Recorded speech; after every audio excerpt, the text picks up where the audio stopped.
Sem enrolações, eu sou o Deison Dawson. Eu sou o Mr. Turtle. Você está na Mundo Nerd, já deixa seu like, se inscreva no canal, que hoje nós temos muito sobre o que conversar. O WandaVision explodiu nossas cabeças, então vamos lá. O último episódio terminou com Wanda expandindo Hex, seu universo pessoal, para tentar salvar a Visão. A abertura já começa imitando a série Malcolm X, com Visão dizendo: "Você não é o meu chefe". E o gancho terminou com os agentes da SWORD virando palhaço, o que eles realmente são. O episódio segue com duas linhas de história que exploram vários aspectos. Nós veremos isso mais pra frente, então já se acomode, porque nós temos muita coisa pra ver desse episódio.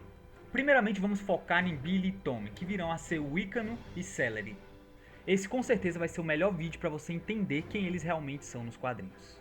Originalmente, nos quadrinhos, eles são introduzidos como os gêmeos filhos de Wanda, na HQ Visão e Feiticeira Escarlate. Nessa HQ, eles decidem viver como um simples casal em Nova Jersey, mas ela tem um plot twist, que o Visão ele não pode ter filhos. Então a Wanda usa fragmentos da alma do Mephisto para dar vida aos garotos, e que consequentemente e eventualmente ele vai absorver os dois garotos. Mais pra frente, nos quadrinhos, eles vão ser trazidos de volta, só que reencarnados em crianças normais com pais aleatórios. Pelo motivo do Visão não poder ter filhos e eles agora serem correlacionados com o sangue de outras famílias aleatórias, então eles não são diretamente filhos da Wanda, mas ao mesmo tempo eles são filhos dela. É meio que os filhos de Schrödinger. Eu particularmente acredito que a Marvel pode usar essa história unificada em um arco único, onde eles vão tirar essa parte do demônio ter dado vida às crianças e fazer algo mais direto e assistível para as pessoas não ficarem tão confusas. A cada episódio que passa eu fico menos confiante de que o Mephisto vai ser o vilão da temporada. E isso acaba gerando menos questões do que estava gerando antes. Talvez inclusive as crianças serão simplesmente filhos da Wanda desde o nascimento normal. A dupla dos primeiros super-heróis nascidos naturalmente com superpoderes podem nos dar a dica e abrir as portas para os citados, mas não citados, mutantes nesse universo da Marvel. Falando de superpoderes, eles possuem basicamente as mesmas habilidades que a mãe Wanda e o tio Mercúrio. E parafraseando Maria Hill no filme Era de Ultron, um corre rápido e o outro é esquisito. Também possuindo algumas habilidades especiais e únicas de cada um. O Celery é capaz de alterar a energia cinética de objetos apenas com o seu toque. Parecido com os poderes do Gambit, ele consegue fazer a coisa acelerar, superaquecer e eventualmente explodir. E assim como Wanda, o Icano tem o poder de atirar raios de energia com suas mãos e ler mentes. Esse é definitivamente o que devemos prestar mais atenção. Altamente protegido pela comunidade dos magos, inclusive nos quadrinhos Doutor Estranho uma vez previu que ele vai acabar eventualmente se tornando o super-herói mais poderoso do universo. Isso talvez nos explique por que esses dois estão tão incubados e escondidos em Westview. Os dois também já fizeram parte dos Jovens Vingadores, junto de ninguém mais ninguém menos que Kate Bishop, que é a filha do Gavião Arqueiro, que nós já vimos ela no universo Marvel. Então a Marvel já está preparando o terreno para uns Jovens Vingadores chegar aí. Outro personagem que é chave nesse episódio, Agatha Harkness. Agatha nos quadrinhos é uma bruxa muito antiga e muito poderosa que foi introduzida no universo Marvel através das histórias do Quarteto Fantástico, equipe que se juntará ao universo cinematográfico da Marvel em breve. É ela quem revela a Wanda que seus filhos Billy e Tommy não eram dela na verdade, mas fragmentos da alma de Mephisto. Agatha Harkness nasceu 11.000 anos antes de Cristo e depois de ter contato com um ser cósmico chamado Skryre, ela conseguiu, mestrando suas habilidades mágicas, cavar seu caminho até o nosso mundo. Por volta do século 17, Agatha se aquietou e parou na colônia Salem America, onde ela começou a formar um grupo de feiticeiros. Os puritanos da época condenaram Agatha à morte, mas claramente nós sabemos que ela não morreu. Logo após, ela se mudou para Nova Salem, onde ela formou uma comunidade mágica no universo da Marvel. Por ser uma das bruxas mais poderosas, ela logo se tornou líder desses bruxos, e ela também teve um filho maligno chamado Nicholas Scratch, que foi referenciado nesse episódio, sendo seu coelho Sr. Scratch. Logo depois ela se juntou ao exército americano e parou de cultivar ódio no seu coração. Na sequência ela apareceu como uma babá para cuidar do bebê Franklin, filho do Reed e Sue Richards, do Quarteto Fantástico. Genial. Logo após isso, Agatha foi capturada pelo Salem 7 e levada para Nova Salem para ser queimada viva no tronco. Wanda então foi atrás deles um por um, e logo após isso ela ficou grávida. No Halloween, Agatha apareceu para ela, porque a camada entre os dois mundos estava fragilizada devido a essa data. Então foi nessa ocasião que Agatha contou para a Wanda a verdade sobre os seus filhos. Eventualmente nos quadrinhos Wanda acaba matando Agatha e elas ficam nesse vai e vem de HQs, nesse amor e ódio. e certos arcos que acontecem nas tramas. E nessa abertura da série, a série já referencia totalmente a série The Office. E esse modelo de episódio com a quebra da quarta parede é muito legal porque a gente consegue acompanhar os pensamentos de Wanda e de Visão ao longo de todo o episódio. Tommy e Billy entram no quarto com roupas que referenciam diretamente os uniformes deles nos quadrinhos. O Celery usa verde e o Wiccan usa vermelho. Então eles mostram os controles do videogame que estão voltando décadas, ficando meio bugados, o que mostra que Wanda perdeu o controle dos controles. Eles acabam se transformando em controles do GameCube, depois Atari e terminam como simples cartas do Uno. Billy diz que tá com a cabeça meio zoada, ouvindo muito barulho, e no último episódio nós descobrimos que Billy tem habilidades psíquicas. Esse incômodo provavelmente é pela quantidade de pessoas que agora fazem parte do Rex e ele deve estar captando os pensamentos dela também. Então Wanda decide ficar descansando em quarentena por causa do seu excesso uso de poder na última noite. Uma cena interessante é essa em que nós podemos ver que o travesseiro do Visão tem hexágonos nele e o da Wanda não, talvez sugerindo que ela não tem uma dependência do Rex assim como os outros cidadãos da cidade têm. Na série inteira a gente vê hexágonos, e na natureza a gente consegue ver isso nas colmeias, das abelhas, obviamente. Em preparação para assistir WandaVision, a gente lê algumas histórias clássicas que poderiam ser correlacionadas com essa história que se passa na série. Uma delas foi a Avengers Disassemble, que é protagonizada pela Abelha Rainha, uma personagem que tem o poder de controlar mentes, só com a própria mente. E é algo muito parecido com o que a banda está fazendo com a galera da cidade. E apesar das histórias terem personagens completamente diferentes, eu achei incrível a forma que a HQ terminou esse arco. E sabendo que a série também se baseou nessa HQ para usar inclusive as formas dos hexágonos, a gente pode ver que tanto o edredom quanto o travesseiro tem hexágonos dentro dos hexágonos. Isso correlaciona com o que aconteceu no último episódio, do hexágono se expandir, o The Hex, acoplando mais coisas dentro dela, coisa que claramente a Wanda se arrepende de ter feito. Uma coisa interessante é que a Wanda fala: não foi eu que construí o Rex, fomos nós. E é revelado no final que era a Agatha o tempo todo. Nós vemos a Wanda tomando cereal e o leite também está mudando. E nós conseguimos ver na caixa do leite uma criança desaparecida. E nós já sabemos que tem crianças desaparecendo. Com isso, nós podemos relacionar com o Homem-Aranha 3, que nas fotos dos bastidores nós conseguimos ver fotos de crianças desaparecidas. Talvez a Agnes tenha feito isso em uma larga escala e talvez seja isso que vai conectar a série WandaVision com o filme do Homem-Aranha 3. Na caixa dos sucrilhos também é possível ver um elefante. E no episódio anterior nós temos uma fala do Mercúrio que diz que elefantes nunca esquecem. E talvez isso nos remeta que as pessoas que estão presas aí pela Wanda nunca vão se esquecer do que ela está fazendo com eles.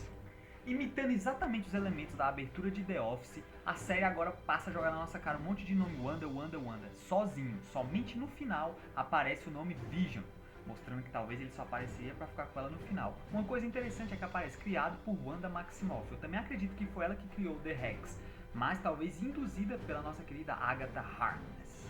Pulando para essa parte, nós conseguimos ver uma base temporária da SWORD, com o Rex enorme, lembrando até a série Under the Dome. Nessa cena, Hayward diz: lançaremos hoje, e com certeza será algum tipo de ataque que vai ser feito nos próximos episódios. Voltando para dentro do The Rex, vemos o Visão caído, que logo se encontra com o agente do Hayward, que seria um homem forte no circo, e a Dar seria uma artista de fuga. Conectando-se com a forma como ela entrou no Rex, que ela estava amarrada no carro. Wanda está explicando para os seus filhos que ela não tem as respostas de tudo, basicamente como eu me senti até os 3 minutos finais desse episódio. E então ela fala também que nada disso acontece por algum sentido, é tudo sem sentido. Mas nós já sabemos que alguma força oculta tem algum sentido por trás de tudo que está acontecendo para talvez pegar os poderes de seus filhos. Agatha entra na casa usando roxo, que é normalmente nas HQs a roupa, que é a cor predominante da personagem. Ela pede pra Wanda olhar sua verruga, que é uma marca dos bruxos, inclusive, da cultura popular dos bruxos. Agatha leva as crianças e a sala começa a mudar atemporalmente, assim como os controles, e inclusive a lareira que apareceu no primeiro episódio volta a aparecer nesse. Seguimos com Jimmy e Mônica discutindo sobre o projeto Catarata, e como já prevíamos, Hayward estava planejando usar o corpo do Visão para revivê-lo e usá-lo como arma. Sem sucesso em reviver o corpo do Visão, Hayward tentou recriar o sistema do Ultron para proteger a Terra de possíveis futuras ameaças após essa tragédia que foi o estalo do Thanos. No final de Ultimato, nós conseguimos ver a Wanda meio que já aceitando a morte do Visão. Então é possível que ela descobriu que a SWORD ia usar o corpo do Visão como arma. E pela Visão não ter os mesmos direitos de humanos por ele ser um sintozoide, a Wanda pirou de vez e foi atrás do corpo do Visão pra usá-lo da maneira como ela queria. De volta pro circo, a gente consegue ver uma faixa que tá escrito Guess the Fool, engana trouxa. Talvez seja um jeito da série brincar com a gente, que passa semana a semana fazendo teoria, o mundo inteiro teorizando e tá todo mundo errando tudo. Ao ver sua realidade desmoronando, nós passamos para o comercial do episódio, onde vemos uma mulher depressiva, assim como Wanda aparece toda morta e depressiva na sua cama por causa de traumas do passado. Isso é claramente um paralelo entre as duas, porque isso representaria totalmente como estaria a Wanda no final de Ultimato. Então nos é apresentado o antidepressivo Nexus, que já foi citado em Era de Ultron por Tony Stark, sendo uma hub da internet por onde passam todos os dados que navegam pela internet. E se levarmos em conta aquela teoria que diz que cada joia do infinito é representada por um dos comerciais, para quem não conhece eu vou citá-la rapidamente aqui nesse vídeo. No primeiro comercial temos uma torradeira cinzenta, igual seria o Visão morto, e no meio dela nós conseguimos ver um brilhozinho amarelo, igual seria a joia da mente na testa do Visão. Já no segundo comercial, nós podemos ver um relógio, que remeteria exatamente ao que seria a joia do tempo. No terceiro temos o Hydra Soak, um sabão em formato de caixa azul, que seria o Tesseract. No quarto temos aquele suco rosa derramado na mesa, que seria exatamente como o éter, que seria uma joia líquida. O do episódio do Yo-Mad, que seria o garoto morrendo, ela seria a representação da joia da alma, com o garoto morrendo. Então o Nexus, por representar forças, talvez seja exatamente a representação da joia do poder. Agora na casa da Agatha, junto com as crianças, Billy tenta ler a mente da Agatha e não consegue porque ela está vazia. Uou! Isso pode significar que talvez ela esteja possuída pelo Nightmare ou pelo Mephisto. Tá, galera, eu sei que eu falei que talvez ele não tenha, mas eu não consigo largar de mão o Mephisto. Pra fora do Rex novamente, Mônica está com um novo veículo tentando adentrar ao Rex. E é muito hilária essa cena e incrível, na verdade. O carro se transformando e depois ela. A transformação nessa série ficou algo muito genial, muito sensacional. Ver a forma como eles fizeram, o design, eu achei muito criativo, a cara de sofrimento da Mônica. E quando ela finalmente entra, a gente consegue ver que ela finalmente vai virar Photon dos quadrinhos. Pra quem não sabe quem é Photon, a gente explicou isso no nosso vídeo anterior que a gente falou sobre o episódio de WandaVision. É basicamente uma personagem dos quadrinhos e que a gente estava teorizando que seria a Mônica e agora confirmou que será ela, com os mesmos visuais e uniforme e até poderes.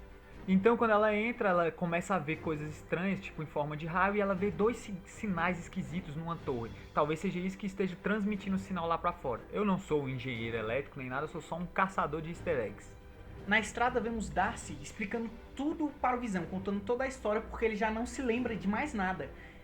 Nessa conversa eu percebi que o Visão na verdade nunca foi livre. Ele já foi criado como uma inteligência artificial pelo Tony Stark, depois ele foi usado pelo Ultron para ser usado como uma arma, depois o Hayward queria usá-lo como uma arma, e agora a Wanda tá controlando ele para agir de forma que ele não quer. E talvez a série seja justamente a história do Visão podendo finalmente se tornar independente. Enquanto eles tentam avançar para chegar até Wanda, começa a aparecer um monte de empecilho no meio do caminho. Eu começo a achar que é a Agatha que causa esses empecilhos, porque de alguma forma ela quer que o Rex continue ocorrendo. Então ela sempre trava as pessoas para nunca chegar até a verdade. A Mônica chega para confrontar a Wanda e explicar tudo o que Hayward tem feito esse tempo todo. A Wanda ela se enfurece com a Mônica e usa os poderes sobre ela, e acaba lançando para o chão, e a Mônica dá o seu pouso de super-herói, já mostrando uma prova dos seus superpoderes. Elas começam a discutir, mas logo depois chega a Agatha querendo tirar a distração da Wanda e levá-la para dentro de sua casa. Visão se cansa dessa espera toda de brincadeira de show de Truman e decide ir voando até Wanda. Wanda na casa de Agnes começa a notar coisas estranhas. Ela nota uma mosca na cortina que tem um formato verde, e me corrija se eu estiver errado, mas isso me lembra muito um vilão específico das histórias de quadrinhos, inclusive um vilão da própria Wanda. Nightmare, o pesadelo. Me parece que seria uma ótima forma da Marvel introduzindo eles aos poucos até se tornar um grande vilão, assim como foi com Thanos. Pequenas aparições até a grande entrada. Ela nota que os pratos das crianças estão largados lá, e inclusive nos copos a gente pode ver novamente o que? Os hexágonos. Sim, pequenos detalhes que a Marvel põe pra gente. Talvez as crianças foram dopadas, porque a comida tá lá largada. A Wanda entra no porão e à medida que as coisas vão mudando, o cenário vai ficando mais realista, então a gente consegue perceber que ela está entrando no mundo real, ela está saindo do mundinho dela, naquele porão. E a gente vê um livro que me lembra muito Darkhold, Darkhold é um livro secreto da Agatha, de feitiços e coisas assim, dos quadrinhos. Talvez seja esse. Apesar da fonte ser diferente, ser um pouco mais mística e tal, talvez seja uma forma da série adaptar. Lembrando do episódio 2, onde tem a reunião da mulherada toda, eu começo a teorizar de que talvez elas sejam todas as bruxas e feiticeiras de Westview, ou das redondezas ali. Porque a Geraldine a gente já sabe que é um tanto quanto suspeita, e a Agatha seria a líder delas. Inclusive, a Agatha aparece com seu coelho, que pode ser uma grande referência ao animal que ela tem nos quadrinhos, que é o seu gato preto. Que inclusive ele tem um dos poderes de ficar uma grande pantera negra. Talvez para dar uma disfarçada na série, eles colocaram o coelho Scratch só para dar aquela desmistificada pra gente não achar que ela era de primeiro, mas provavelmente é uma baita referência. Creio eu que no próximo episódio o foco será na Agatha, mostrando flashbacks da série a partir da perspectiva da própria Agatha, mostrando como que ela passou em cada uma das cenas, como que ela agia em cada cena. No final do episódio a gente também vê o Mercúrio como um vilão, só que na verdade a gente vê em outra cena antes dela a Agatha controlando o Mercúrio, como se não fosse ele que realmente estivesse fazendo mal ali, e sim ela controlando ele. Talvez ele realmente seja só um cara legal que esteja sendo controlado. Inclusive, vários fãs teorizam que ele seja Mephisto, de acordo com o Funko que foi liberado dele. Pequenos detalhes e referências, os fãs começam a achar coisa em tudo. Inclusive, eu vou deixar o link desse Funko aí na descrição para você ver detalhadamente ele. Eu também acredito que ele não seja um cara mau, que ele seja apenas um cara bom sendo controlado por alguém mau. E a teoria de que os fãs diziam de ele ser o Mephisto por ter detalhes vermelhos em sua roupa no Funko, ela é meio quebrada, já que no final desse episódio ele é mostrado com roupas azul e branca, mostrando que ele é realmente o que seria o Mercúrio. Na cena pós-crédito dá a entender que o Mercúrio vai fazer algo de mal com a Mônica, mas nós sabemos que o Visão está a caminho para interromper qualquer mal que possa acontecer ali. Antes de passarmos para as considerações finais, eu peço que você já se inscreva no canal, ative o sininho, isso nos ajuda muito, cara. Curta esse vídeo, mande para os seus amigos e comente aí embaixo as suas teorias. Compartilha com seus amigos que eu tenho certeza que eles vão amar esse monte de teoria maluca que a gente trouxe aqui para esse vídeo, que você não vai achar em nenhum outro lugar. Então agora vamos para a nossa análise do episódio. Cara, eu particularmente gostei muito desse episódio. Maravilhoso, a Marvel sabe o que faz, cada detalhe que ela coloca, cada logozinho, referenciazinha de filmes anteriores, cada coisinha, frases soltas, eles não perdem, eles sempre puxam frases já ditas anteriormente pra trazer pro futuro. E os personagens estão ficando cada vez melhores, mano. A Mônica, a Darcy, caraca, eu quero séries e filmes desses personagens, mano. O Jimmy, que a gente não dava nada pra ele. Os filhos da Wanda estão simplesmente incríveis. Acabaram de chegar, a gente já quer filme, já quer série de tudo. Eu acho que eles estão sendo muito ousados de trazer o Evan Peters, o Mercúrio, como o Mercúrio da Fox. Mas assim, eu não tenho medo do que a Marvel pode fazer. Tudo que ela fez até hoje nos surpreendeu positivamente. Poucas foram as coisas que decepcionaram a gente, mas eu acho que eles vão continuar fazendo um bom trabalho.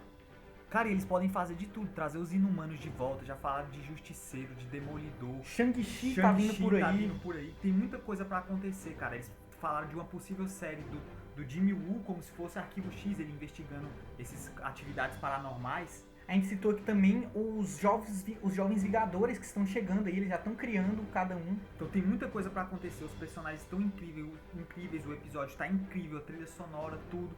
Não tem nada do que reclamar, essa série tá perfeita. E olha só que era a que eu menos dava bola. Eu achava que a do Loki ou a do Falcão seriam as que mais iam me pegar. E já começou com essa. Nós teremos série já confirmada do Máquina de Combate. Ele já começou as gravações, inclusive. Então, cara, tem muita coisa pra rolar. Eu acho que o WandaVision pavimentou o caminho certinho pra fase 4 da Marvel. Então é isso aí, ó. Comenta aí o que você tá achando. Comenta suas teorias malucas que eu sei que você tem guardado aí. Não deixa o seu like aí, com certeza. Não esqueça de deixar o seu like. É isso aí, tchau!